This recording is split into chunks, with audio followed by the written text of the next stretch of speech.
Genial, genial. Buenas tardes entonces a todos. Son las 3:01 de la tarde en Caracas, Venezuela. Vamos a ver además distintos usos horarios, porque tenemos gente de Europa, tenemos gente en horario un poco por detrás del venezolano, y estamos esperando a que se conecten nuestros ponentes de esta tarde. Fíjense, hoy lo que vamos a hacer en este espacio al que convoca Amnistía Venezuela, Justicia y Verdad, CEPAS y muchísimas organizaciones venezolanas, es que expertos de organizaciones no gubernamentales que están fuera del país puedan explicarnos mucho mejor qué ocurrió hoy en la Corte Penal Internacional.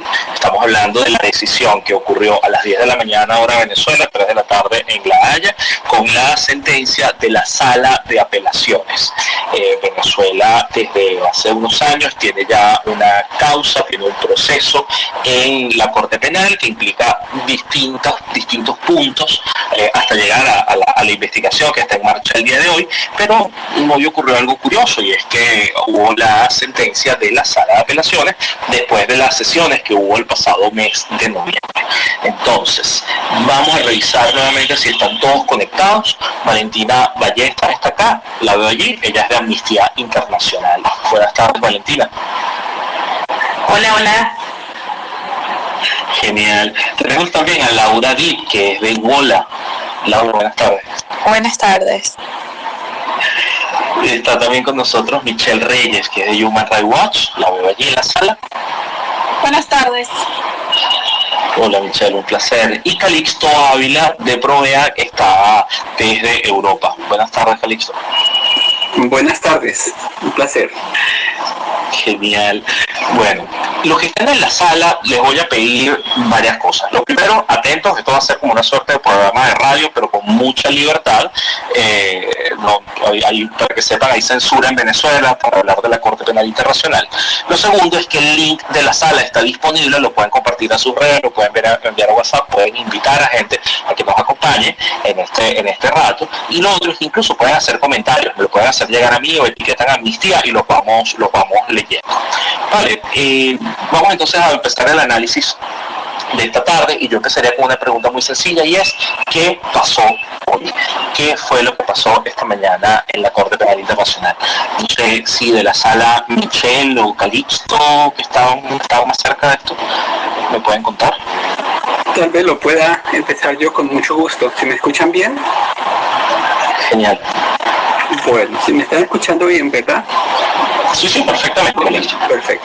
Perfecto. Muchas gracias por la invitación. Realmente lo que ha ocurrido hoy en La Haya es un hecho de especial importancia para el tema de la lucha por la justicia y la lucha contra la impunidad de graves violaciones de derechos humanos que en sí mismas constituyen crímenes de lesa humanidad, y por eso estamos hablando de la competencia de la Corte Penal Internacional. Y lo que ha ocurrido hoy en La Haya es que la Sala de Apelaciones, compuesta por 5 magistrados de la Corte Penal Internacional, ha decidido un recurso de apelación que introdujo el Estado venezolano contra una decisión de otra sala que es de primera, digamos, de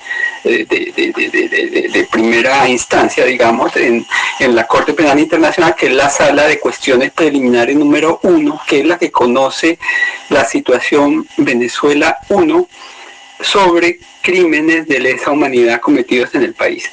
Y esta sala de primera instancia, digamos, tomó una decisión el 27 de junio del 2023, mediante la cual autorizó al fiscal Karim Khan a reanudar la investigación por crímenes de lesa humanidad en el país.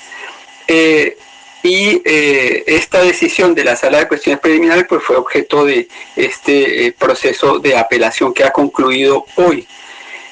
Hoy los jueces de la Sala de Apelaciones han decidido desestimar la apelación del Estado venezolano en los 6 puntos que introdujo el Estado venezolano como motivos de apelación y de manera unánime. Eso es bastante importante porque, bueno, no hubo diferencia entre los jueces ni en los contenidos ni en la decisión final de la sala de apelaciones y por lo tanto es una decisión unánime. Esto significa que es una decisión definitiva, por cuanto la sala de apelaciones pues toma decisiones de carácter definitivo y por lo tanto el fiscal Karim Khan puede continuar con la investigación, que dicho sea de paso, y es importante aclararlo, esta facultades investigativas las ejerce plenamente la Fiscalía desde el 27 de junio del 2023, que fue en el momento en que la Sala de Cuestiones Preliminares autorizó al fiscal Khan a reasumir la investigación. Desde ese momento la Fiscalía ha estado investigando y por lo tanto continúa investigando de aquí en adelante. Y lo que se abre entonces ya es una etapa de investigación ya consolidada, digamos, hoy una decisión que ratifica esa etapa de investigación en la que el fiscal pues en el próximo tiempo, no sabemos, no existe un plazo establecido, determinará pues que definirá casos específicos y por lo tanto también podrá establecer presuntos responsables de los crímenes de competencia de la Corte que está investigando el fiscal y que estas personas podrían ser objeto de órdenes de comparecencia o de órdenes de arresto emitidas por los jueces una vez el fiscal solicite a los jueces que sean emitidas estas órdenes. Por lo tanto, se abre la posibilidad de establecer casos específicos y se abre la posibilidad de que el fiscal de la Corte solicite a los jueces que se emitan órdenes de comparecencia o órdenes de captura contra presuntos responsables de los crímenes que están investigando. Muchísimas gracias, Calixto. Sobre todo porque la palabra investigación hace que dentro de Venezuela haya gente que diga, bueno, pero ¿qué tanto van a investigar? ¿Qué más les hace falta? ¿Qué pruebas hace falta? Y resulta que no es que la Corte esté investigando si en Venezuela se cometieron o no estos crímenes, ya hay material para creer que fue así y tampoco está ya resolviendo la duda de si van a ser juzgados dentro de Venezuela o afuera. Ya la Corte se activa para hacerlo por su principio de complementariedad. Más bien sería la etapa de investigación para ver cuál es el caso o cuáles son los casos específicos con nombre y apellido de personas a las que pueden llevar ante la Corte, acusar ante la Corte. Entonces eso es lo que se necesita sustanciar durante más tiempo y por eso es que el fiscal pudiese hablar en unos minutos o en unos años. O sea, el periodo no está escrito en el Estatuto de Roma, no se sabe cuánto tiempo va a tardar, sin embargo hay que seguir con este proceso. Entonces lo que haría sería preguntarle a Michelle de Human Rights Watch, ¿por qué es importante el caso venezolano? ¿Quién además cree, Michelle, que quién gana hoy aquí? Bueno, muchas gracias. Creo que Calixto habló con mucha propiedad sobre la importancia de la decisión de hoy. Como bien precisó, es una decisión que confirma lo que ya se había establecido en junio del año pasado, de que la investigación se reanudaba. ¿Por qué reanudaba? Porque cuando Venezuela presenta esta acción judicial de cuestionar la admisibilidad de la investigación a partir de una facultad que tiene en torno al Estatuto de Roma, cabía la posibilidad de que justamente sea exitoso el gobierno venezolano en este pedido de que la investigación se devolviera, digamos, al país, por ponerlos en términos coloquiales. Con la decisión de la Sala de Cuestiones Preliminares, la investigación se reanudó. Lo que estábamos en la expectativa hoy día era si se confirmaba esa decisión o más bien si esa decisión terminaba, digamos, finalmente o se revertía esa decisión para que Venezuela pueda lograr que la situación se devuelva a su propia jurisdicción. Los y las jueces de la Sala de Apelaciones consideraron que no se había presentado la evidencia suficiente para poder devolverle esa investigación a Venezuela y las autoridades judiciales de Venezuela. la pregunta que me haces de quién gana, pues ganan las víctimas, ¿no? Porque desde Human Rights Watch hemos sacado un comunicado precisando justamente ese énfasis, que esta decisión abre un camino de esperanza para quienes no han podido encontrar una respuesta judicial en el propio ordenamiento interno, ¿no? Y Calixto se refería a un hecho que no debe pasar desapercibido, a dos hechos que no deben pasar desapercibidos, ¿no? El primero es que es una decisión unánime, y el segundo es que los 6 puntos en la apelación de Venezuela fueron rechazados por parte de la Sala de Apelaciones. Y acá también hay mucha información que nutre cómo entender el análisis de complementariedad que ha hecho la Sala de Apelaciones, ¿no? Sin entrar a detalles, la Sala de Apelaciones se pronuncia, por ejemplo, en torno a cómo se materializa el principio de complementariedad, cómo entender que la complementariedad no es solo abrir unos cuantos casos dentro del ordenamiento interno, sino que estos realmente tienen que responder a lo que estaría investigando la Corte en cuanto a jerarquía de posibles sospechosos y en cuanto a la caracterización jurídica de los posibles casos que estaría investigando la Fiscalía.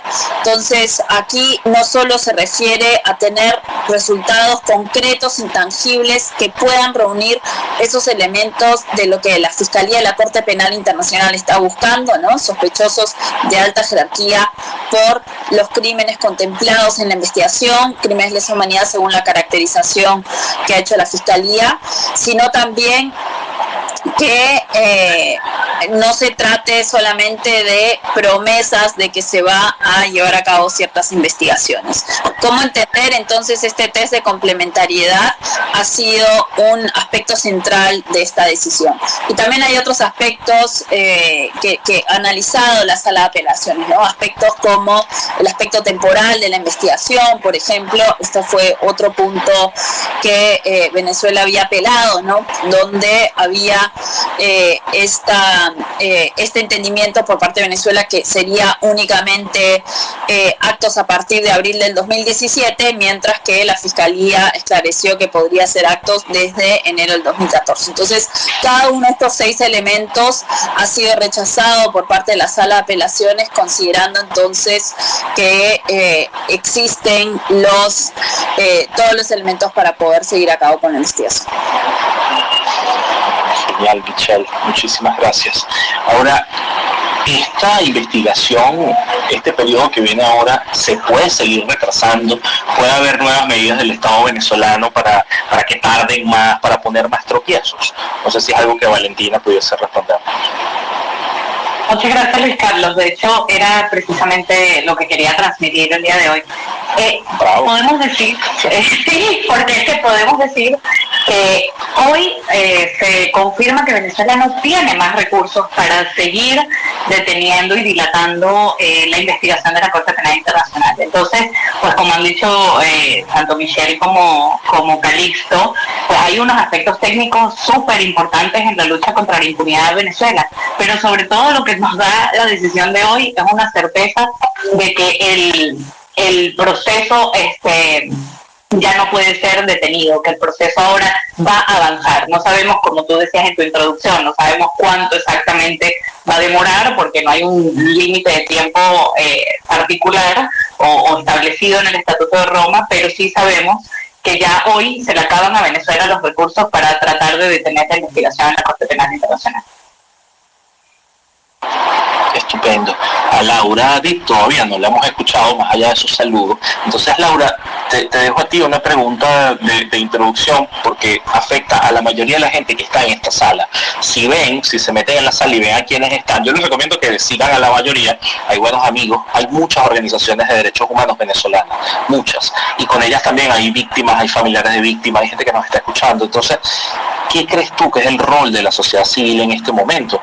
Por un lado, en términos de cómo cómo se protege a la gente, cómo nos protegemos, pero por otro lado en términos de acción, de exigencia en espacios internacionales. Digo porque que no ocurra esta sensación de que hay que sentarse, que hay que esperar, que los tiempos de la Corte son largos y entonces ahora pues la gente no tiene más nada que hacer. ¿Cuál sería el rol de la sociedad civil? Muchísimas gracias, Luis Carlos, por esa pregunta y por invitarnos a este espacio. Mira, yo creo que la pregunta que haces es clave porque de no ser por el trabajo de la sociedad civil no se habría llegado a la Corte Penal Internacional, no se habría constituido una misión independiente de determinación de hechos en el Consejo de Derechos Humanos y no se hubiese logrado visibilizar precisamente esa persecución que ya comentabas. Yo creo que el rol de la sociedad civil en este momento, y que creo que lo está cumpliendo de una manera realmente impresionante, es poder llevar esta información que puede parecer lejana, que puede parecer compleja, a toda la población venezolana, poder traducir qué significa esta investigación y por qué esto es importante para las víctimas, y seguir trabajando por un lado pues en la transformación del conflicto político y seguir presionando para que haya democracia en Venezuela como un prerequisito para la garantía de los derechos humanos, pero por otro lado también pues seguir insistiendo en que las víctimas merecen y tienen el derecho a la justicia, a la verdad, a la reparación y a las garantías de no repetición. Creo que también la comunidad internacional va a jugar un papel importante en contribuir a la protección de esas personas que están en riesgo, en buscar medidas para garantizar que quienes están trabajando en estos casos no sufran represalias y que si las sufren que puedan recibir protección en otros países. Estupendo, justo se conecta entonces con saber la siguiente parte, que debería estar haciendo la comunidad internacional.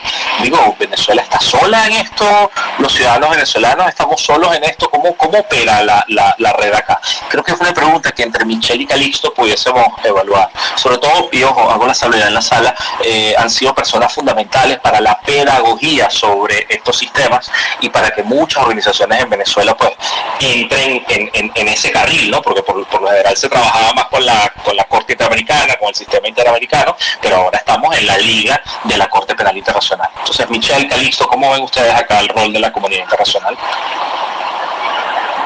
A ver, tal vez lo puedan responder, porque efectivamente voy a avanzar un poco, Michelle, podrás complementar un poco con este análisis, pero el tema fundamental es que el dossier de Venezuela tradicionalmente se había ventilado ante el sistema interamericano, pero debido a la denuncia de la Convención Americana por parte del Estado venezolano y la salida de la Organización de Estados Americanos, pues las organizaciones de derechos humanos y las víctimas también han debido acudir al sistema que universal de las Naciones Unidas, que también cuenta con mecanismos para atender la situación de derechos humanos en el país. Y desde entonces, pues realmente el dossier de Venezuela ha adquirido especial importancia, en particular en el Consejo de Derechos Humanos en Ginebra, con dos mecanismos específicos que son la oficina del Alto Comisionado de las Naciones Unidas, que tenía hasta hace poco una presencia en el país, que sabemos que fue expulsada del territorio nacional y que según el gobierno se encontraría en un proceso de evaluación de su presencia en el país. Lo ha repetido el gobierno en el segmento de alto nivel esta semana en Ginebra. El canciller del señor Maduro lo repitió allí, diciendo que había un proceso de discusión para analizar el posible regreso de esta oficina o de esta presencia del alto comisionado en el país.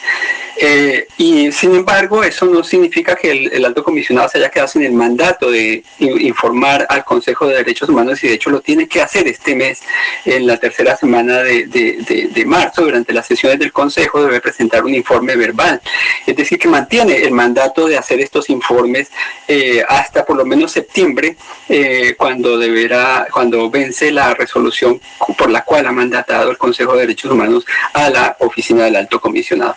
Pero esta semana también, en la tercera semana de marzo, el la misión de determinación de hechos debe presentar también un informe verbal y debe presentar un informe escrito en septiembre.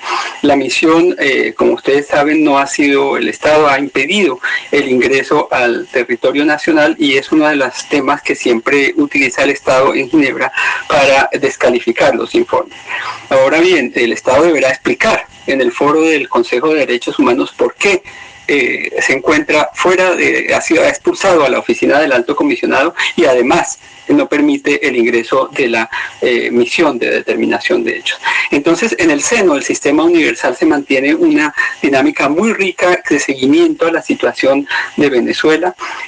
Particular mención debe hacerse también a la Organización Internacional del Trabajo, donde se estableció una misión, una comisión de encuesta, que es el mecanismo más alto de investigación que existe en la OIT. Solamente en la historia de la OIT se han establecido 10 comisiones de encuesta y una de ellas correspondió a la situación de Venezuela. La misma Unión Europea, que es un actor, digamos, de 27 Estados miembros de la Unión Europea, que mantienen también en la agenda el tema venezolano, en particular en el tema electoral, con las misiones de observación o las posibles misiones de observación en el futuro, pero también mediante 2 mecanismos específicos que involucran el tema de derechos humanos, que es el establecimiento de sanciones individuales contra más de 50 altos funcionarios, y el segundo componente de estas sanciones de la Unión Europea es el embargo de armas y de equipos represivos por parte de los Estados miembros de la Unión Europea. Entonces, sí que hay una respuesta desde la comunidad internacional, y ya para concluir, creo que es importante decir que todas estas instancias se complementan mutuamente. No olvidemos que el mismo fiscal de la Corte Penal Internacional en sus argumentos ante la sala de cuestiones preliminares, por ejemplo, invocó los informes de la misión de determinación de hechos. Es decir, que todo este trabajo y todas estas sinergias internacionales permiten que esos órganos internacionales sean mucho más dinámicos y se alimenten entre ellos. Por eso es tan importante que la sociedad civil primero conozca esos espacios de trabajo internacional, pero que también sean lo mantengan como objetivo de su trabajo, en particular de las víctimas, que puedan participar de manera eficiente con el apoyo técnico muchas veces de las organizaciones de derechos humanos que han venido especializándose en el tema. Gracias, Calixto. Con este conteo entonces nos queda claro que Venezuela no está sola, hay muchos mecanismos trabajando, aunque claro, uno quisiera como que hubiese otro tipo de resultados o otro tipo de velocidad, pero el trabajo no ha parado. Ahora, Michelle, me gustaría que complementaras esto. ¿Qué más debería estar haciendo la comunidad internacional? Digo, porque la Agenda 2024 está movida dentro del país, bueno, porque no se mueve igual afuera. Muchas gracias, Luis. Sí, para complementar lo que precisó Calixto se refirió a un punto importantísimo, y es la interacción entre los distintos mecanismos de justicia internacional, de derechos humanos, de derecho internacional en general, que pueden tener mandatos distintos, pero tienen ese punto en común, que es la lucha contra la impunidad, ¿no? Pero respondiendo a la pregunta que qué debería hacer la comunidad internacional respecto, mirando a la CPI en concreto, creo que es una pregunta para 3 grupos distintos de actores, ¿no?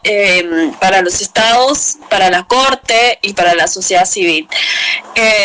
La Corte creo que tiene una tarea muy importante de seguir buscando ese balance en comunicar debidamente, tratar de ser lo más transparente posible, en un contexto donde también hay exigencias de seguridad y confidencialidad, ¿no? La sociedad civil entiende esto último, pero que también creo que ha sido un pedido reiterado de poder tener la mayor comunicación posible. Comunicación no solo cuando se realizan misiones al país, sino también en otros espacios y en otras plataformas, ¿no? Y en esa comunicación, por supuesto, está, como adelantaba Calixto, la comunicación y el alcance de la decisión del día de hoy. Entonces la Corte tiene esa tarea de seguir escuchando a la sociedad civil y de seguir considerando todos los hallazgos que ha hecho la sociedad civil, los representantes migrantes, las víctimas, etcétera. Para los estados hay una primera gran tarea que es la expectativa de que Venezuela pueda seguir cooperando con la Corte Penal Internacional. Hay que recordar que el gobierno de Venezuela ha firmado 2 memorandos de entendimiento con la Corte Penal Internacional. Entonces hay esta exigencia de cooperación, es una obligación concreta asumida en el marco del Estatuto de Roma. Ahora que continúa, en la medida que continúa esta investigación, el resto de los estados parte de la Asamblea, los estados miembros de la Asamblea de Estados Partes también tienen una tarea de cooperación, y a medida que vaya avanzando la investigación, esas tareas de cooperación se van a hacer más concretas y quizá más urgentes, ¿no?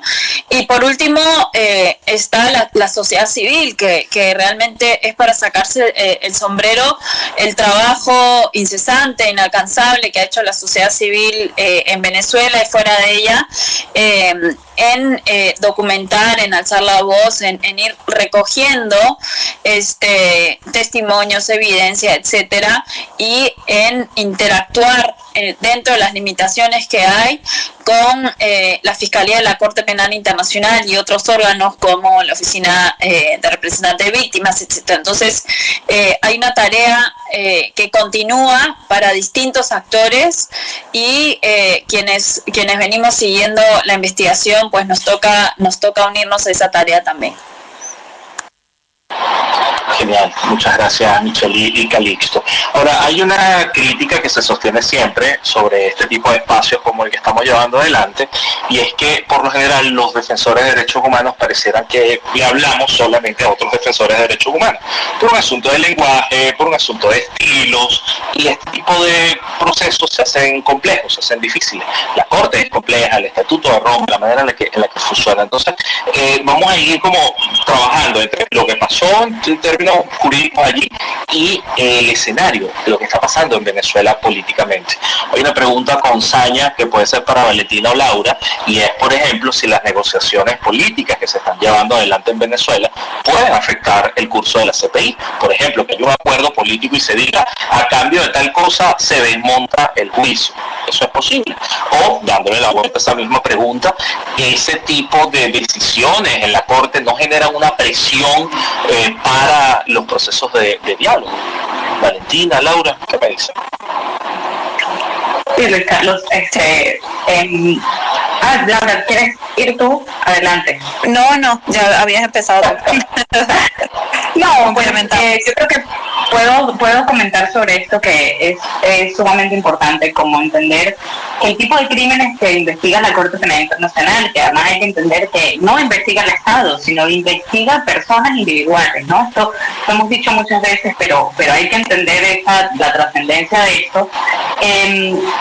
Y además las investiga por casos de crímenes de derecho internacional. Esto quiere decir los crímenes más atroces que la comunidad internacional ha decidido colocar en un lugar especial dentro del ordenamiento jurídico internacional, para decir que estos son el tipo de casos que no se pueden aceptar, que son inadmisibles, y por lo tanto no están sujetos a ningún tipo de acuerdo de impunidad, ¿no? Estamos hablando de casos, de los más terribles casos de tortura, casos de ejecuciones extrajudiciales, casos de desaparición forzada de personas, y por lo tanto no pueden haber acuerdos sobre que las personas responsables de estos casos luego puedan salir impunes o no sean investigadas. Entonces eso es lo primero que me gustaría rescatar de su reflexión, porque pues sí, en Venezuela hemos visto en los últimos años varios procesos de diálogos entre distintos actores de la sociedad.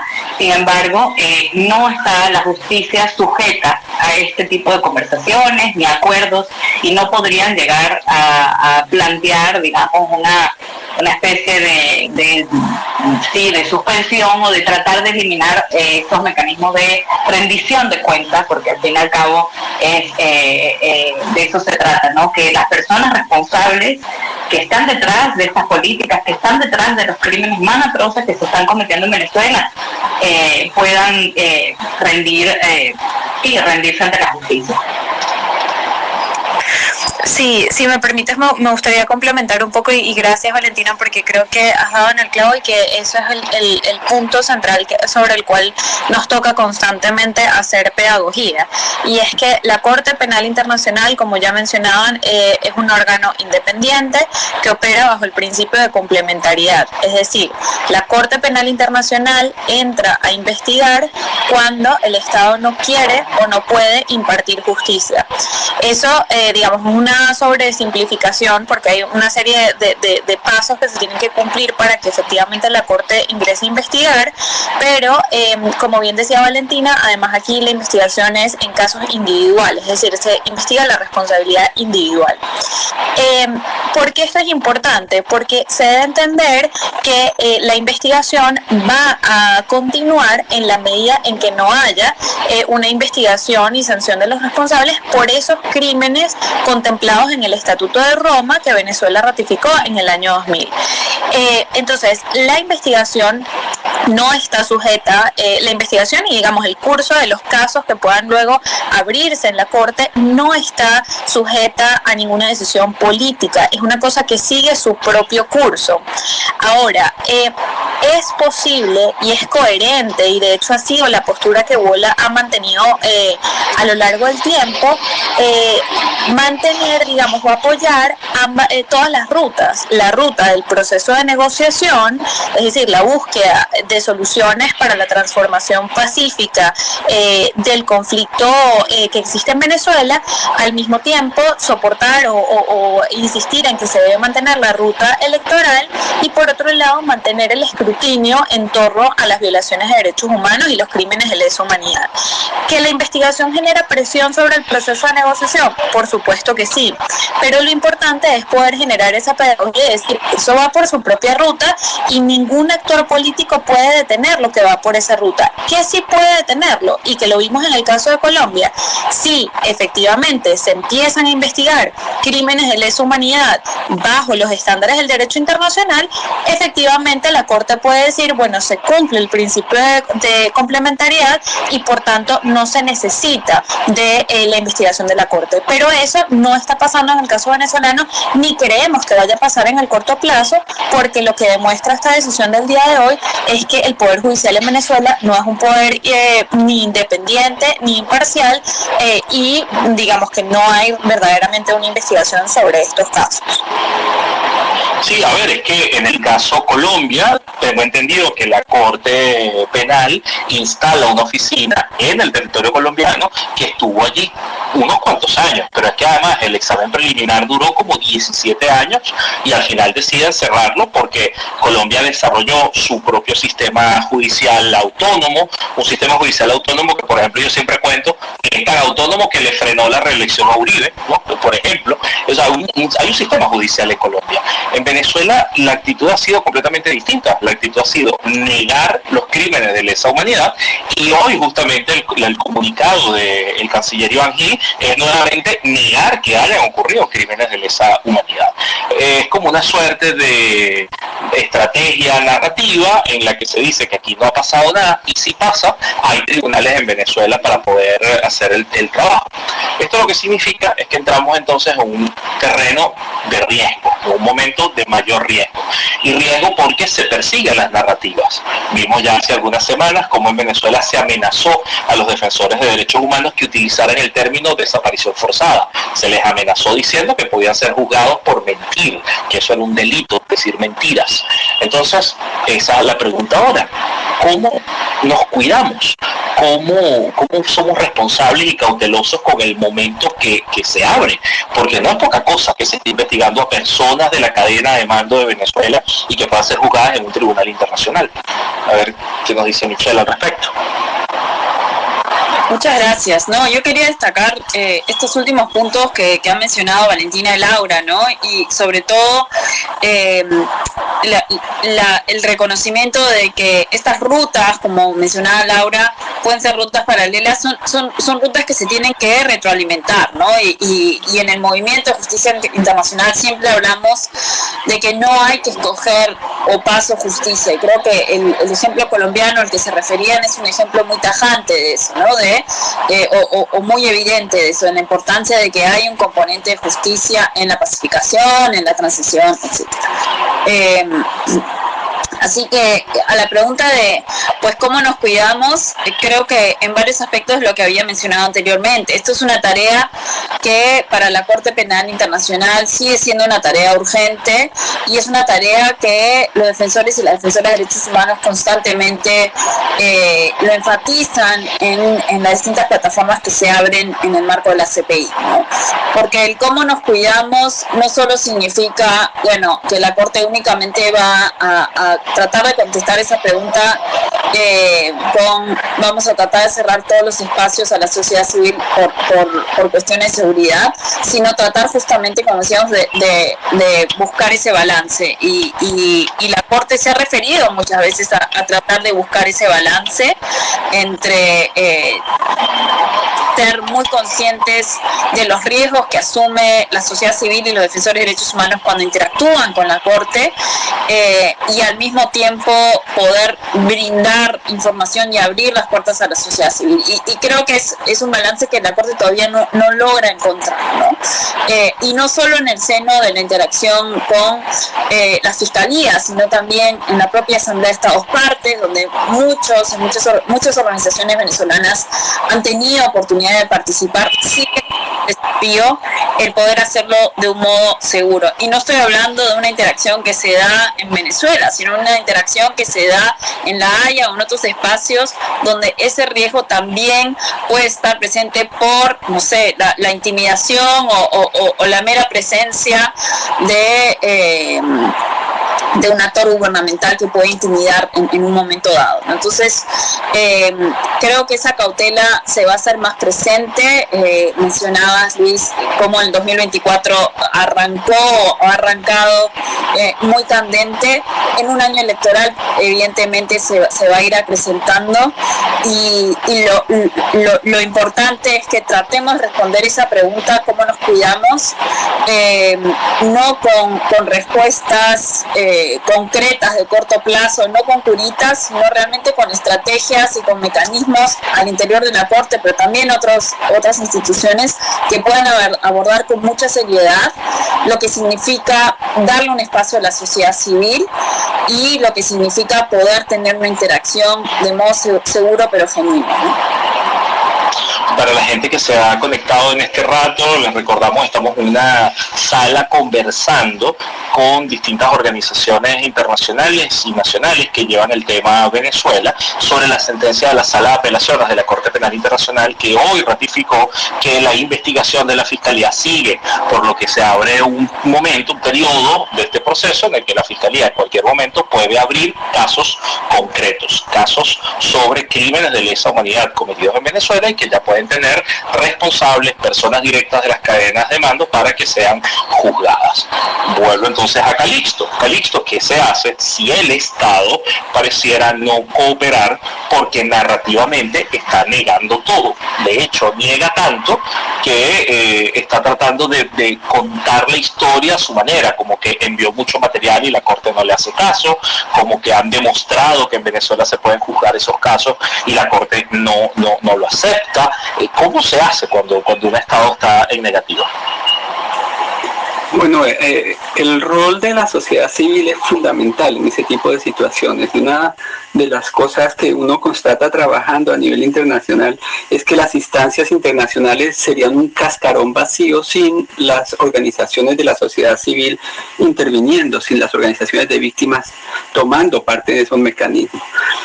Y uno lo ve con mucha claridad en el Consejo de Derechos Humanos.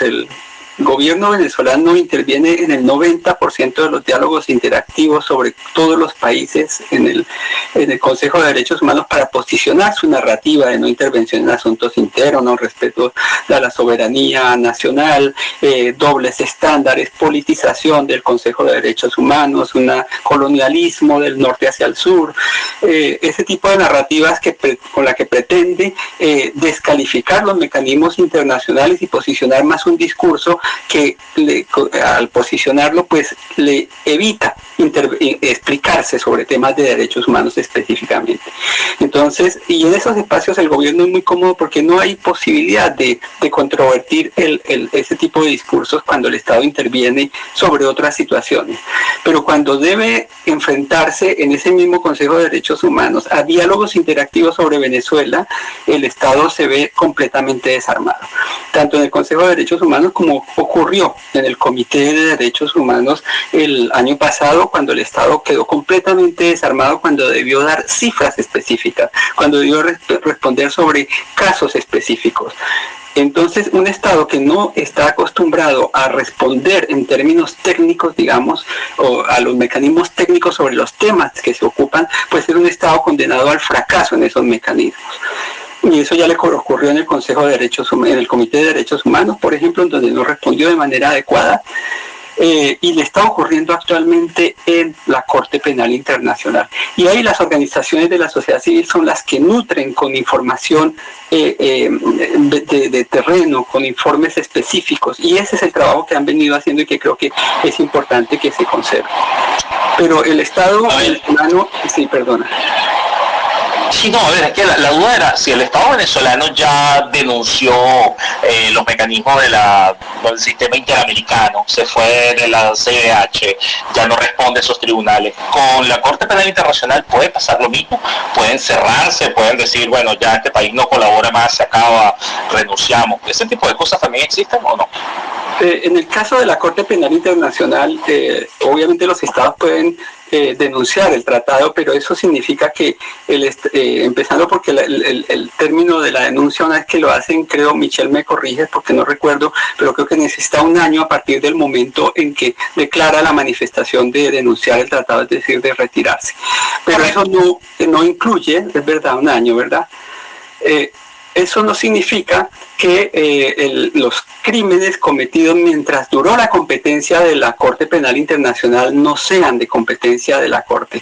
Y en ese sentido hay que recordar que Venezuela fue uno de los primeros estados signatarios del Estatuto de Roma y por lo tanto desde el 2002 la competencia de la Corte Penal Internacional está teóricamente activada para la situación de Venezuela. Es decir, que en el caso, en el caso de mayor cobertura, cubriría hechos a partir del 2002, ¿verdad? Michelle, perdona, ahora tengo un sí. Entonces, eso significa que tenemos una Corte Penal Internacional con un mandato, con una jurisdicción garantizada en esos términos, y el retiro no llevaría a la anulación de su competencia. Pero yo quiero hacer énfasis en un punto, y es que el Estado venezolano está respondiendo, como se hizo alusión al comunicado del canciller, negando la existencia, por ejemplo, de los crímenes de lesa humanidad. Con esa negativa le está dando más razón a los jueces de la Sala de Cuestiones Preliminares, que afirmaron, y lo confirmó la sala de apelaciones, que confirma que no se están investigando esos crímenes en el territorio nacional. El Estado está negando que existan y no está proveyendo la información basada en las investigaciones internas que ratifiquen ese dicho. Entonces, simplemente afirmar las cosas sin contrastarlas, tanto en los mecanismos de Naciones Unidas como, y más específicamente, en la Corte Penal Internacional, pues obviamente es una pelea que el Estado ya está perdiendo, y una prueba clara es la decisión de la Sala de Apelaciones de hoy, en donde uno de los argumentos de la Sala de Apelaciones es que el Estado venezolano inclusive tergiversó el contenido de la sentencia de la Sala de Cuestiones Preliminares, y por lo tanto, si el Estado, dice la Corte, tergiversa esa decisión, la Corte de Apelaciones no tiene otra solicitud, otra posición distinta a rechazar el argumento de apelación. Entonces es un Estado que tergiversa, es un Estado que no responde en los términos de la Corte Penal Internacional para hacer un debate jurídico entre la Corte Penal Internacional. O sea que no haberse preparado bien o no haber cumplido esto técnicamente, haber manipulado cosas, negar que los crímenes se hayan cometido, más bien empeora su propia situación frente a la Corte. Ahora lo voy a plantear al revés, no sé si Michelle me lo puede responder. Si el Estado venezolano más bien hubiese dicho, oye, sí, reconocemos que tenemos un problema, lo vamos a resolver internamente, vamos a abrir algunos juicios, vamos a internamente modificar nuestros tribunales para hacer las cosas, eso sí hubiese puesto en riesgo lo que pasó hoy en la Sala de Apelaciones. Pues gracias por la pregunta. Yo creo que, bueno, a ver, por un lado está lo que un Estado dice, y aquí también vamos a comentar porque eso ha sido también objeto de análisis, sobre todo en las últimas audiencias en noviembre, pero lo más importante es lo que un Estado hace, ¿no? Y en ese sentido el test de complementariedad, como señalaba anteriormente, es muy claro. El test de complementariedad, que en fácil, ¿no?, significa que el Estado es el primero en ser llamado a investigar y a judicializar, pero qué cosas se investiga y qué cosas se judicializa, y ahí es donde se materializa el test. Es principalmente los mismos sospechosos y la misma conducta con la caracterización jurídica que exige el Estatuto de Roma, que estaría investigando la Corte Penal Internacional. Y esos resultados concretos y tangibles son los que la Corte analiza para ver si se activa o no el test de complementariedad.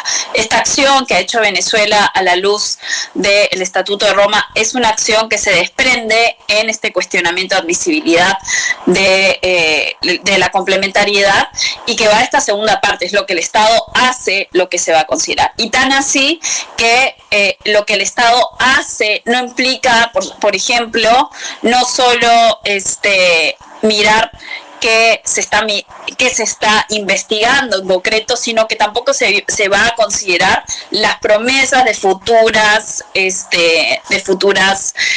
investigaciones, ¿no? Pero volviendo a lo que el Estado dice, en noviembre del año pasado, después de la decisión de cuestiones preliminares y para nutrir la decisión que ha salido el día de hoy, la Sala de Apelaciones convocó audiencias al interior de la misma para que las partes puedan brindar sus argumentos. Y uno de los argumentos constantes, la verdad, que ha tenido el Estado venezolano es que ha sido cuestionar la calificación jurídica. La Fiscalía hace una caracterización jurídica de crímenes de lesa humanidad. El Estado de Venezuela ha cuestionado esa calificación jurídica, pero al mismo tiempo ha señalado que viene llevando a cabo investigaciones a nivel nacional. Y la Fiscalía de la Corte Penal Internacional se colgó de eso justamente, porque dice, bueno, ustedes por un lado están diciendo que están llevando a cabo procesos a nivel nacional, pero que no se tratan de esta calificación jurídica que ha hecho la Fiscalía de Crímenes de Lesa Humanidad. Entonces, ¿cómo pueden sostener que están haciendo la misma caracterización para efectos del principio de complementariedad si es esa la caracterización que están cuestionando? Y le dio la vuelta, digamos, al argumento, diciendo con su propio argumento, valga la redundancia, están demostrando que no hay esa equiparación que exige el test de complementariedad. Y para terminar, en cuanto a lo que el Estado dice y lo que el Estado hace, creo que llama bastante la atención el comunicado que ha sacado el día de hoy el gobierno venezolano en respuesta a la Corte, que por un lado señala su desacuerdo con lo que la Sala ha establecido, pero al mismo tiempo reconoce que han venido trabajando con la Fiscalía de la Corte Penal Internacional y que agradecen el programa de asistencia técnica, etcétera. Entonces, creo que vemos un tipo de mensaje que no se ve frente a otros mecanismos internacionales, y quizá la explicación puede ser o puede ir por el camino de lo que mencionó Calixto, ¿no? De que más allá, digamos, si el Estado llegara a denunciar, eso no afecta la investigación en curso, ya que la Corte seguiría teniendo un mandato hasta que entre en vigor una denuncia, que sucedería un año después de que se deposite el instrumento de denuncia. Muchísimas gracias, Michelle y Calixto. Hay más de 150 personas en la sala. Les recuerdo que estamos hablando con 4 expertos que están fuera de Venezuela sobre la sentencia de la Sala de Apelaciones de la Corte Penal Internacional.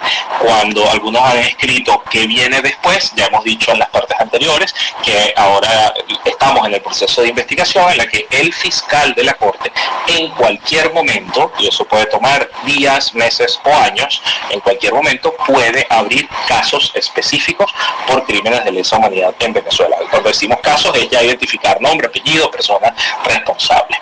Valentina de Amnistía está con nosotros, y Amnistía ha publicado recientemente informes sobre no solamente la persecución que hubo contra Rocío San Miguel, defensora de derechos humanos, sino que publicó hace muy pocos días algo sobre presos políticos en Venezuela y la situación de grave estado de salud de los presos políticos en Venezuela.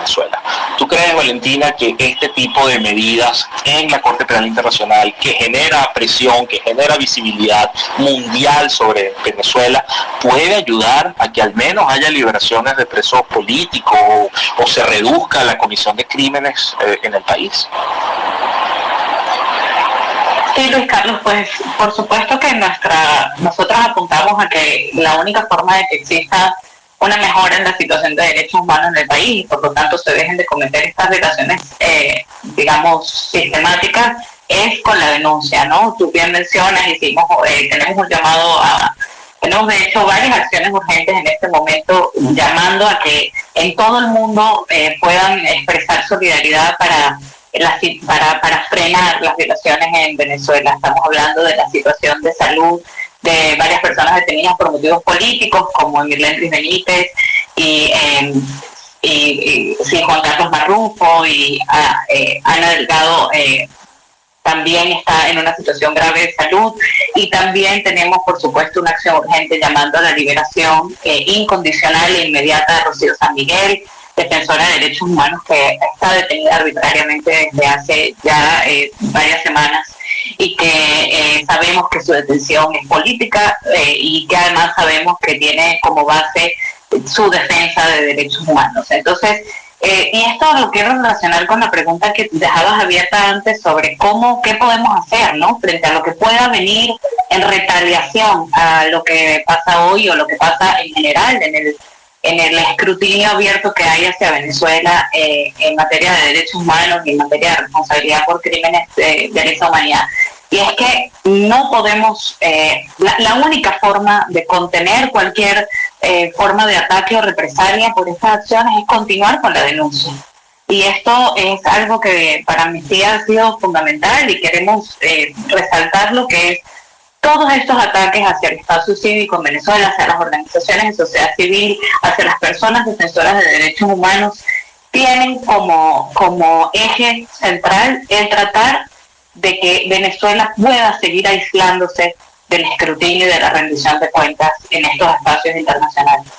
Y por supuesto también va asociado con la única forma en que las personas en Venezuela han logrado mantenerse y continuar, digamos, resistiendo estas violaciones de derechos humanos. Entonces, para nosotros en Amnistía es indispensable que este tipo de denuncias y que la comunidad internacional siga atenta sobre lo que ocurre en Venezuela, porque es el único dique, es lo único que mantiene, digamos, de alguna forma, y si se puede decir que se mantiene de alguna forma contenida la represión y bajo un mínimo, ¿no? Ahí también quiero destacar, pues, y como Michelle y Calixto también mencionaban, ¿no?, la importancia del rol de las organizaciones de sociedad civil en Venezuela para llegar hasta donde estamos hoy, pero probablemente para continuar. Y allí la Corte Penal Internacional también tiene en sus saberes, digamos, la obligación de proteger y acompañar a la sociedad civil, acompañar a las víctimas, acompañar a las personas que sean testigos de estos casos. Porque, pues sí, efectivamente es un caso, la situación en Venezuela representa un caso particular en términos de búsqueda de justicia, porque muchas de las personas perpetradoras seguramente siguen en el poder en este momento. Entonces siguen, digamos, dirigiendo fuerzas policiales o con algún tipo de poder directo. Entonces tienen que estos mecanismos activarse para proteger y para acompañar a quienes están denunciando. Solo referirme de nuevo como al tema de las personas detenidas por motivos políticos. Sí creemos que el mecanismo de represión en Venezuela, o la política de represión, como la hemos llamado desde hace años y que está amplísimamente documentada no solo por parte de Amnistía Internacional, sino de otros organismos internacionales, incluso de las propias Naciones Unidas, se encuentra vigente, ¿no? Quien hubiese creído que hasta esta nueva oleada se había de alguna forma neutralizado o calmado la situación en el país, pues estaba equivocado, porque lo que estaba pasando en Venezuela es que el mecanismo seguía y sigue tan vigente que pues muchas veces no han necesitado utilizarlo, porque ya está en vigencia ese miedo y había, digamos, surtido efecto. Lo que vemos hoy es que están atentando en contra del último bastión de resistencia dentro de Venezuela, digamos, de resistencia pacífica, por supuesto, de organización más bien, de la sociedad civil, que son las organizaciones de derechos humanos y las organizaciones humanitarias también, que como sabemos tienen un rol fundamental también en poder aliviar un poco la crisis y la emergencia humanitaria en el país. Entonces, pues todo esto viene en un contexto difícil, pero por supuesto que creemos que el monitoreo y que estos organismos, que estos procesos de escrutinio continúan, son el único pique que existe en este momento para continuar denunciando en Venezuela. Muchísimas gracias, Valentina. A Laura tendría que hacerle una pregunta similar, pero al revés, y es si este tipo de acciones en la CPI más bien pueden acelerar la ley contra las ONGs, persecución a más defensores. Hay una situación actualmente y es que hasta los abogados de los presos políticos están recibiendo amenazas afuera de los tribunales. Entonces sí hay una suerte de marco que invita, que obliga a la inhibición, a que la gente deje de firmar comunicados, a que las solidaridades se resten, a que no haya tantas protestas. Es decir, es un año oscuro dentro de Venezuela. Este escenario con la CPI pudiese hacerlo más negro. Bueno, ¿qué pasa acá? Sí, Luis Carlos, yo creo que, hemos tenido un inicio de un año muy difícil, que sabíamos que iba a ser complejo, pero realmente ha sido, muy, muy duro, ¿no? O sea, más desapariciones forzadas, más detenciones arbitrarias, la expulsión de la oficina del alto comisionado, persecución contra personas que están no solamente contra defensores y periodistas, sino también contra partidos políticos. Hemos visto el cierre de muchas estaciones de radio, ¿no? La censura, pero eso, digamos, yo creo que, claro, la Corte Penal Internacional, como lo decía previamente, sí pone más presión, pero creo que también es importante mandar un poco un mensaje también de esperanza. Yo sé que puede sonar un poco contradictorio con todo lo que hemos dicho, porque en efecto hay un contexto de incremento de la represión sobre el cual nos hemos pronunciado y creemos que es muy preocupante, pero también es importante destacar que este sigue siendo un año electoral que hemos visto a través del proceso de negociación la voluntad de actores que anteriormente no se hablaban de poder por lo menos ponerse de acuerdo en ciertos aspectos.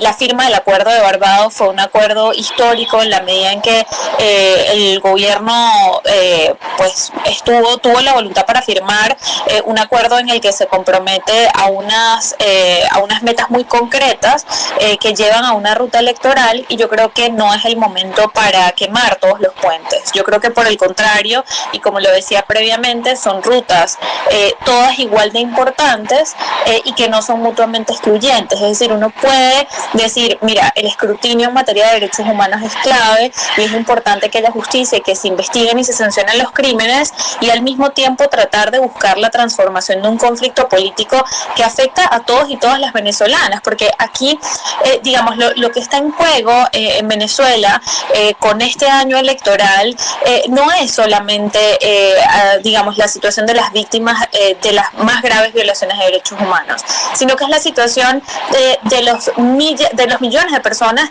que están padeciendo los efectos de la emergencia humanitaria compleja, que están emigrando.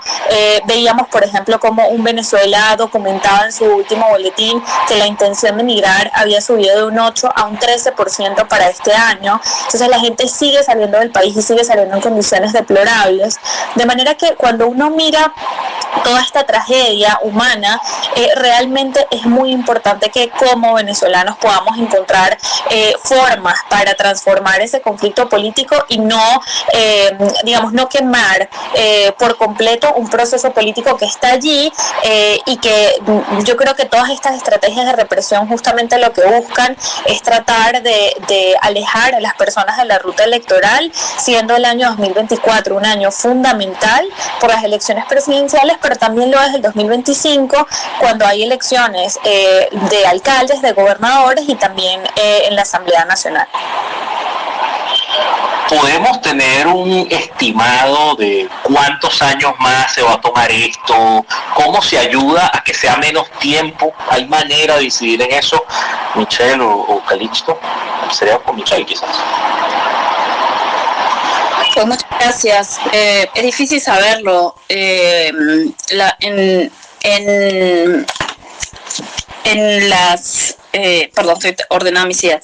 En el informe que emitió el panel de expertos independientes sobre reforma a la Corte Penal Internacional, uno de los aspectos que este grupo de expertos que fueron comisionados para tener una visión holística a cómo se puede mejorar el trabajo de la Corte, que miraron pues diversos aspectos en ese funcionamiento. Uno de los aspectos que se le pidió que comentara era sobre la duración de una investigación. Los expertos se refirieron a la duración que se había tenido sobre exámenes preliminares. Luis mencionaba anteriormente cómo el examen preliminar de Colombia había durado 17 años, efectivamente, pero no hubo, en primer lugar, no hubo una precisión concreta sobre, digamos, un límite temporal específico sobre la duración de un examen preliminar, sí una recomendación que tratara de no ser más de 2 años, pero no se dio una recomendación, mejor dicho, sobre la duración de una investigación. Y es que hay muchos factores que pueden entrar en juego, ¿no? Preguntabas anteriormente qué otras medidas podía tomar el gobierno venezolano. El gobierno venezolano en este momento no puede tomar una medida para frenar la investigación, pero sí es importante recordar que la complementariedad es un análisis continuo, es un principio que no solo funciona como un criterio de admisibilidad, sino también es un principio que sigue surtiendo sus efectos una vez entrada en la investigación. Y eso implica, por ejemplo, que el gobierno, en caso se llegara a abrir o cuando se llegara a abrir los casos específicos, puede también utilizar herramientas concretas que le brinda el Estatuto de Roma. Una de ellas es, a la luz del artículo 19, para cuestionar cuestionar la admisibilidad de los casos concretos, y esa es una figura que contempla el Estatuto de Roma. Entonces, hemos visto, en este momento estamos viendo un fiscal que ha anunciado el cierre de varias investigaciones, lo que se conoce como el Completion Strategy, que lo ha anunciado con respecto a Libia, por ejemplo, y que está tratando de cerrar algunas de las investigaciones que han llevado muchos años, ¿no? Algunas de ellas con críticas por falta de incorporación de perspectivas de la sociedad civil, otras porque no hay casos o porque no hay muchos casos. Por ejemplo, en la investigación en Libia tenemos solamente algunos casos, igual con la investigación en Georgia, que se anunció su cierre con 3 casos en concreto. Entonces, para responder la pregunta, es un poco difícil saber si tenemos de nuevo un fiscal que está tratando de tener investigaciones no muy largas. ¿Cómo se puede traducir eso en agilizar o tener una mayor claridad de cuándo se vienen los casos? Pues mirando un poco estas críticas que se han hecho a otras situaciones, mirando un poco las exigencias y la expectativa de la sociedad civil en varias otras situaciones que simplemente no quieren esperar una década o más de una década para comenzar a ver casos en concreto, ¿no? Vale, Michelle, muchas gracias. Y bueno, como nos vamos acercando al final, a mí me gustaría hacer una ronda de mitos que debemos desmontar, porque todos ustedes que son defensores y expertos de área, además, estarán recibiendo mensajes, incluso familiares de ustedes que quizás no tienen tanta formación en el área, entonces les sueltan estos comentarios de lo que llaman tapa de barriga, ¿no? De lo que te parece, lo que no. ¿Cuáles son los mitos que deberíamos estar desmontando sobre la CPI y Venezuela? Voy a empezar con uno, pero seguro me van a complementar más. Y es que creo que hay que desmontar un poco el mito de la cantidad de personas que podrían ser juzgadas y de la capacidad de la Corte. O sea, realmente la Corte Penal Internacional es un órgano que se creó producto de unos antecedentes que fueron los juicios de Nuremberg después de la Segunda Guerra Mundial, el Tribunal Penal Internacional para la antigua Yugoslavia, los tribunales de Tokio, y entonces se creó una corte que fuese previa, es decir, que no fuese ex post, sino que fuese previa, independiente e imparcial, para investigar a los máximos responsables. Entonces es común, creo yo, en todas nuestras familias, redes, etcétera, escuchar, es que fulano va a terminar en La Haya, ¿no? Y es como, un poco bajar las expectativas, pero no en el sentido de perder la esperanza sobre la importancia de este proceso, sino entender que no es que todo el mundo puede ser investigado y sancionado por un organismo internacional como la Corte Penal Internacional, sino que solamente los máximos responsables de la comisión de crímenes contemplados en el Estatuto de Roma, es decir, en este caso crímenes de lesa humanidad que tienen unos elementos contextuales y unos elementos específicos para la comisión de esos crímenes como asesinato, tortura, ejecuciones extrajudiciales, desapariciones forzadas.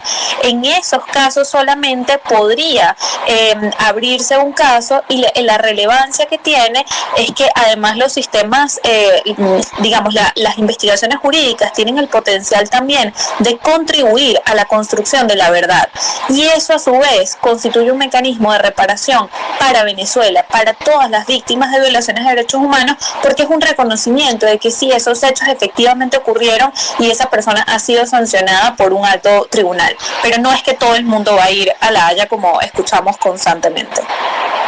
Ok, entonces por ahí se desmonta un mito. Hay uno que he escuchado mucho, que es el de se nos va a ir la vida, nos haremos viejos, los juicios tardan 50 años. Y bueno, en realidad la Corte tiene poco más de 20 años, ya tiene juicios que avanzaron con condenados y todo. En la prisión de Holanda, de la playa de Scheveningen, hay presos, hay gente presa. O sea, la Corte tiene una actividad. Lo que pasa es que, claro, es una materia completamente nueva para este lado del mundo. Calixto, Michelle, ¿qué otro mito hay por allí que deberíamos estar desmontando? Yo creo que hay un mito que también se puede desmontar, y que de hecho lo han desmontado muy bien las víctimas, en la situación de Venezuela uno, y es que las instancias internacionales son demasiado complejas como para utilizarlas. Y yo creo que la experiencia venezolana ha sido muy, muy rica. Recordemos que solamente ante la sala de cuestiones preliminares para llegar a esta decisión de autorizar al fiscal Karim Khan a reasumir su investigación, esta decisión del 27 de junio del año pasado que ha sido apelada y decidida hoy. Para llegar a esta decisión participaron 8.900 víctimas en el proceso de consulta abierto por el sistema. Y en el proceso de apelación que ha concluido ahora, ante la sala de apelaciones participaron 2.684 víctimas individuales y 104 familias. Entonces esto nos indica que las instancias internacionales, si bien tienen una complejidad específica cada una de ellas, son accesibles en la medida en que sean utilizadas por las organizaciones de víctimas y las organizaciones de la sociedad civil. Y esa participación no es en vano, porque muchas veces se genera esta matriz de opinión de que es un sistema, de que eso no va a dar ningún resultado, de que no va a generar nada. Y yo creo que eso se aplica tanto para la Corte Penal Internacional como para el sistema interamericano. Recordemos el caso del Amparo, el caso del Caracazo, y los otros casos que han sido llevados ante el sistema interamericano, que han tomado muchos años y que han concluido en sentencias que muchas veces no son cumplidas, pero que han establecido, han aportado a la verdad, han aportado también en establecer las bases de una reparación.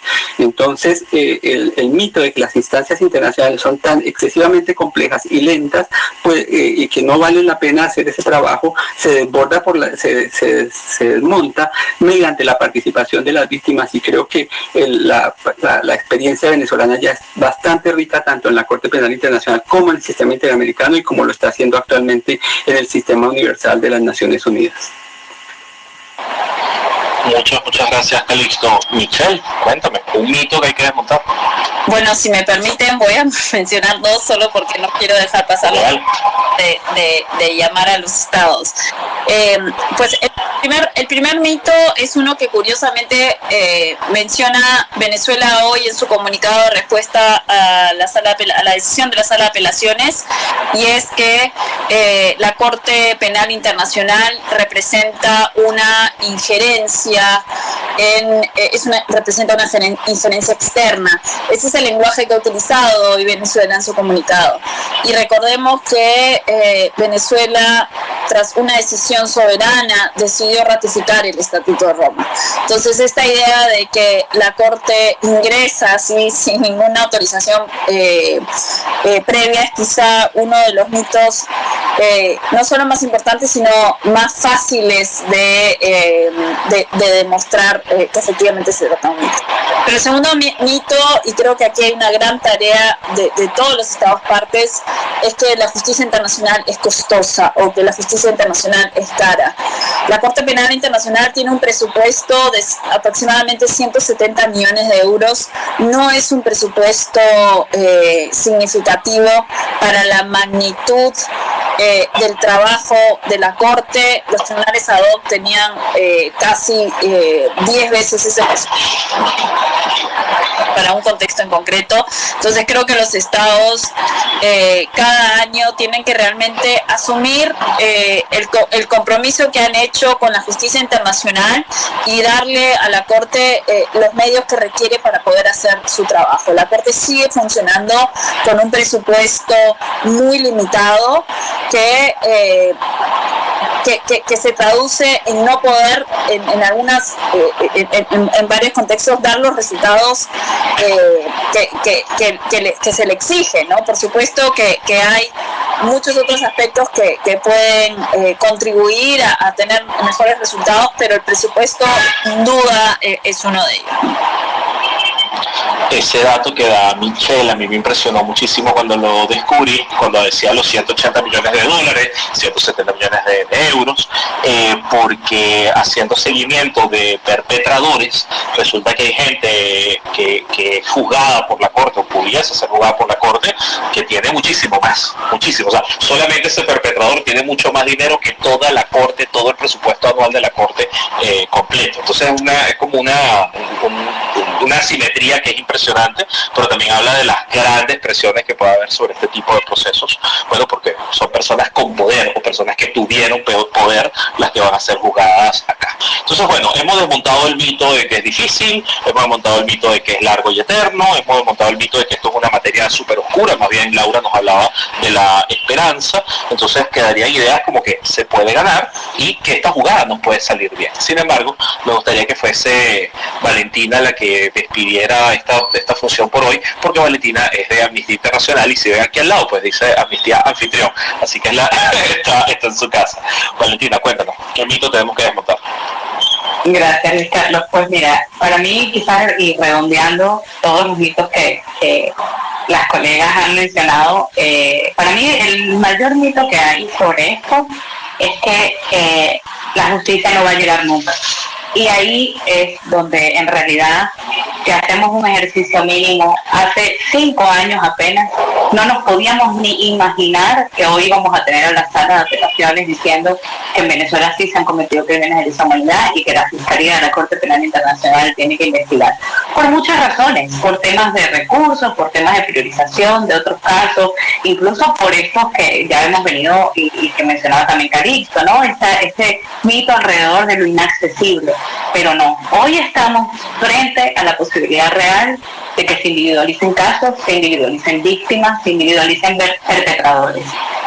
Y esto ha sido una construcción colectiva, y ha sido una construcción de las víctimas, ha sido una construcción de la sociedad civil y de los otros organismos internacionales que han también nutrido y contribuido a que no quede esto en el olvido, ¿no? Y todas esas investigaciones que se hacen a nivel local, todas esas investigaciones que se hacen en las Naciones Unidas, todas esas investigaciones o casos que se conocen en los otros foros internacionales van haciendo y hacen y hoy son parte del expediente que nos permiten estar aquí. Así que yo quiero sí dejar ese mensaje, ¿no? Realmente donde estamos hoy nunca lo hubiésemos imaginado hace apenas unos años, y creo que esa es la mejor, digamos, el mejor forma de desmontar el mito de que no hay esperanza y de que en Venezuela no vamos a ver la justicia por estos crímenes atroces que se cometen y lamentablemente todavía estamos presenciando. Vale, pues muchísimas gracias. Ustedes han escuchado esta tarde a Valentina Ballestas de Amnistía Internacional, a Laura Gli de WOLA, a Michelle Reyes de Human Rights Watch y a Calixto Ávila de PROVEA en este espacio especial por la sentencia de la Sala de Apelaciones de la Corte Penal Internacional.